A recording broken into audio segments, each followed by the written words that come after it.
کمینے جب عروج پاتے ہیں اپنی اوقات بھول جاتے ہیں۔ السلام علیکم ورحمۃ اللہ وبرکاتہ۔ ناظرین محترم، میں حافظ وانس بھی آپ کی خدمت میں ایک نئے ویڈیو کے ساتھ حاضر ہوں۔ کافی سارے دوست یہ سوال بھی مجھ سے کر رہے تھے، بار بار پوچھ رہے تھے، تو میں نے سوچا کہ کیوں نہ اس پر ایک ڈیٹیل کے ساتھ جو ہے وہ ویڈیو بنا دی جائے۔ ناظرین محترم، سوشل میڈیا پر کافی ویڈیو جو ہے وہ گردش کر رہی ہیں کہ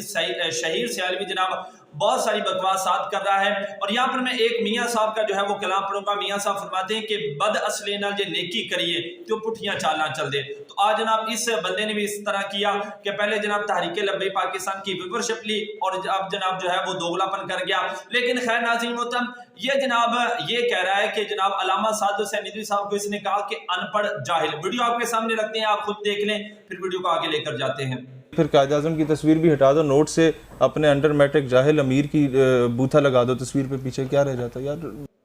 ناظرین محترم، یہ علامہ سعد حسین ندوی صاحب کو ان پڑھ جاہل جو ہے وہ کہہ رہا ہے، حالانکہ علامہ سعد حسین ندوی صاحب الحمدللہ حافظ قرآن ہے، عالم دین ہے، اور یہ خود بندہ جناب اس کو یہ نہیں پتا کہ جناب پانی نہ ہو تو سردیوں کے اندر استنجا کس طرح کرتے ہیں، گرمیوں کے اندر کس طرح کرتے ہیں، اور جناب جب مونچھیں بڑی ہو جاتی ہیں تو کتنی حد تک جناب رکھ سکتے ہیں۔ جب خود بندے کو اپنی طہارت کا پتہ نہیں ہے جناب، وہ ایسے بندے کے بارے میں جناب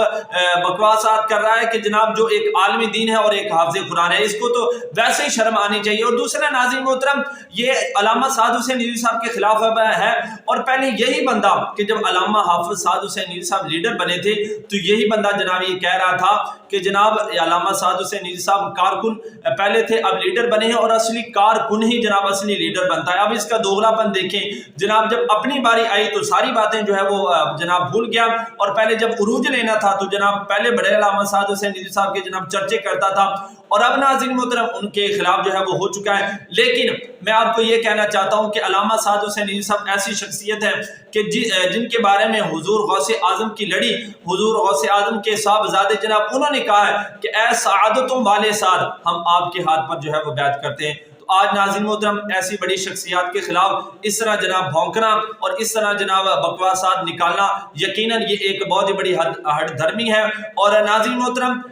کچھ دوست یہ سوال کر رہے تھے کہ علامہ سعد حسین ندوی صاحب جناب اس کا کیوں نہیں جواب دے رہے، تو میں آپ کو کہنا چاہتا ہوں کہ ایک جو لیڈر ہوتا ہے اس کے خلاف اکثر لوگ جو ہیں وہ باتیں کرتے رہتے ہیں۔ اگر لیڈر جو ہے وہ جواب دینا شروع ہو جائے تو پھر جس نے نہیں بھی باتیں کرنی اس نے بھی باتیں کر جانی، پھر سارا ٹائم تو جواب دینے کے اندر